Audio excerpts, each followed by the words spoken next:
زي ما انت شايف كده في عنوان الفيديو جايب لك النهارده طريقه التفنيش الجديده. وطبعا ناس كتير قوي كان معاهم فينش الفتره اللي فاتت دي والفينش بتاعهم وقف، ومهما انت حاولت ترجع الرقم بتاعك انه يرجع فينش تاني طبعا انت فشلت انك ترجعه. تمام، فانا جايب لك النهارده حاجتين في الفيديو.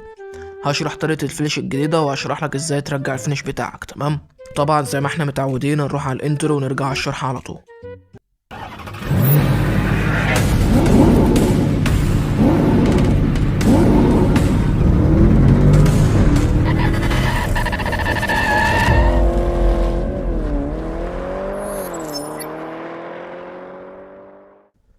السلام عليكم ورحمة الله وبركاته. ازيكم يا اخواتي، عاملين ايه؟ يا رب تكونوا بخير. طبعا جايب لك النهارده فيديو جديد وهو طريقة التفنيش الجديدة وازاي ترجع الفينش بتاعك لو وقف منك. طبعا في طرق كتير جدا انك ترجع بقى الفينش بتاعك، فانا جايب لك طريقة من الطرق دي وان شاء الله ترجع الفينش بتاعك بعد الفيديو. تمام، اهم حاجة صلي على النبي، ولو انت اول مرة تشوفني اشترك في القناة، لو انت شفتني قبل كده ومش مشترك اشترك وفعل زر الجرس وحط لايك وكومنت على الفيديو لو الفيديو عجبك. تمام، طبعا لاحظنا الفترة اللي فاتت ان في ناس كتير قوي كان معاه فينش والفينش بتاعهم وقف، وانا كنت واحد من الناس دي. تمام، وطبعا فضلت انت تحاول كتير انك ترجع الفينش بتاعك وفشلت. تمام، فانا جايب لك النهارده طريقة الفينش الجديدة وطريقة استرجاع الفينش. طيب هتجرب ايه الاول؟ هتجرب طريقة استرجاع الفينش، لو هي اشتغلت مع الفينش بتاعك القديم يبقى كده حلو قوي. طيب لو الطريقة فشلت معاك انت بقى هتاخد طريقة التفنيش الجديدة اللي انا هقولك عليها دلوقتي. طبعا لو انت معاك رقم قديم بقى او جديد، سواء انت لسه جايبه حالا من الفرع عادي، برضو ده هيتفنش ان شاء الله بالطريقة. تمام، لان الطريقة دي لسه جديدة وان شاء الله رقمك هيتفنش. تمام، يعني مش شرط بقى انك تجيب رقم من سنتين او اكتر او من 7 شهور، لا انت لو لسه شاري رقم من الفرع حالا هقولك جرب عليه طريقة التفنيش اللي بقولك عليها دي. تمام، طبعا الطريقة دي بتفنش ارقام بنسبة 90%. ويلا بينا ندخل في الشرح على طول عشان ما اطولش عليكم. طبعا اول حاجه انت تجيب رقمك تفتحه على نسخه واتساب الرسميه. تمام، عايز بقى تفتحه على الاعمال افتحه على صلي تفتحه على على الرسميه بتاع محمد. الماسنجر برضو عادي. تمام، دلوقتي انت لو معاك رقم فيك هقولك برضو تقدر تفنشه، فانت ركز معايا لان الطريقه بتاعه التفنيش هي نفس الطريقه اللي هتفنش بيها رقمك الاساسي ورقمك الفيك، بس الاختلاف في حاجه واحده. الاختلاف بقى انك ما هتجيب الاختلاف بقى انك هتحط رقمك الاساسي على نسخة ماسنجر ورقمك الفيك او رقمك الوهمي على نسخة الاعمال. الاختلاف بقى في الطريقة اللي انا هقولها لك دي انك هتحط رقمك الاساسي على نسخة الماسنجر او اي نسخة من النسختين بتوع الرسمي. تمام، الاختلاف بقى في الطريقتين انك هتحط رقمك الاساسي على اي نسخة من نسخة المتجر اللي هي بتنزل من المتجر بليل. تمام، ورقمك الوهمي هتحطه على نسخة عكس. بعد ما تحط رقمك الوهمي على نسخة العكس ورقمك الأساسي على نسخة الماسنجر أو نسخة الأعمال، هتعمل اللي أنا أقولك عليه دلوقتي. أول حاجة أنت هتجيب مثلا 10 جروبات أو 15 أو 20 جروب براحتك عادي. تمام، بس بشرط تكون الجروبات دي يعني شغالة على طول متفاعلة 24 ساعة. أنا عارف إن صعب إن أنت تلاقي جروبات تكون شغالة 24 ساعة عشان تفنش بقى رقمك وكده، فأنا هقولك إزاي تجيب الجروبات برضو. تمام، انت عشان تجيب الجروبات طبعا كلنا عندنا فيسبوك. تمام، هتروح تفتح الفيسبوك بتاعك وهتكتب في البحث جروبات راغي. تمام، او جروبات سهرات رمضان، اي حاجه بقى عادي، فانت هتلاقي ناس كتير جدا منزلين جروبات للواتس.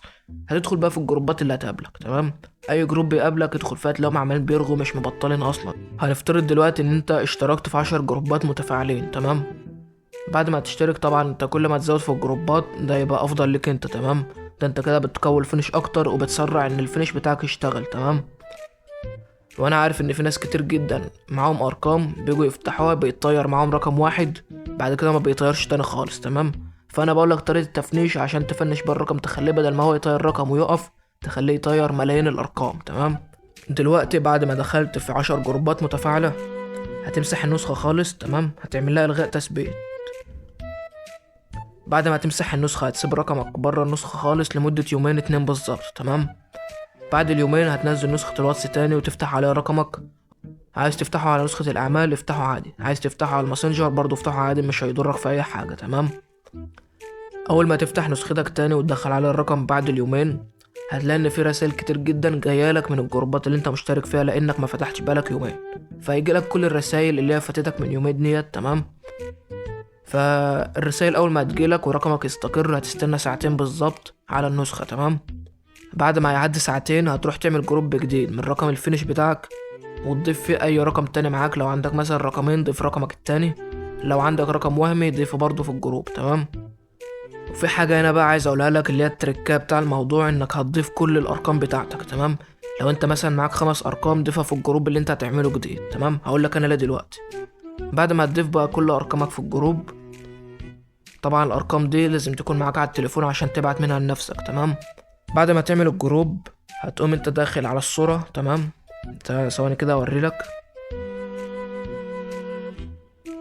طبعا المجموعة فيها 3 اعضاء، تمام. انا لسه عاملها قريب يعني وكده، تمام. لان انا الفينش بتاعي كان وقف برضو زي اي حد ورجعته تاني، تمام.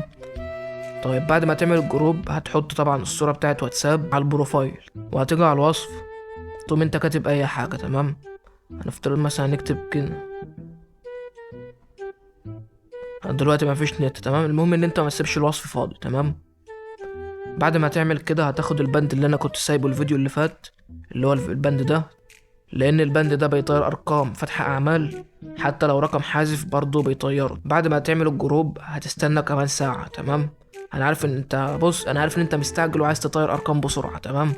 فانا اسمع مني الشرح عشان تمشي الثغرة بالظبط ورقمك يرجع فينش تاني. بعد ما تعدي الساعة هتجيب البند اللي انا قلت لك عليه ده، وتجيب رقم فيك يكون مثلا اذربيجاني زي ده كده، تمام. او اي رقم عادي براحتك يا مان، بس يكون مش حذف او فتح اعمال، تمام. ده بس في الاول. هتحط البند كده بالشكل ده، تبعته من الرقم بتاعك للرقم الفينش. هنفترض ان انت ضايف 5 ارقام في الجروب، تمام. 4 منهم ارقام عادية، او 4 ارقام فيك، وواحد رقم فينش اللي انت هتبلغ منه، تمام. طيب بعد ما تبعت البند ده كده بالرقم اللي انت عايز تطيره، طبعا مش هتسيب اي مسافة في الرقم اللي تحت ده، لان انت لو سبت مسافة كده الرقم مش هيتحذر معاك، ولازم اللينك يظهر باللون الازرق كده زي ما انت شايف، تمام. فانت مش هتسيب اي فواصل بين الرقم، تمام.